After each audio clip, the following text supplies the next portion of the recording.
المناطق الخضراء إلى مشروع. جانا تشفت هذا، يلا اطلع خلينا نشتغل. اطلع دقيقة بس دقيقة وصورك. حلو، شو اسمك؟ شبيك عوبة شنو؟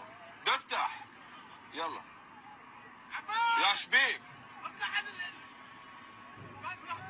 يلا شغلك. هذه شبيه هذه تخبر. يلا هذه المنطقة الخضراء وغيرها في مدينة النجف ستتحول إلى مشاريع تجارية، والمختصون في القانون يؤكدون أن المشاريع التجارية هذه المنطقة وغيرها ستتحول في القريب العاجل إلى مشاريع تجارية، وبحسب المختصون في القانون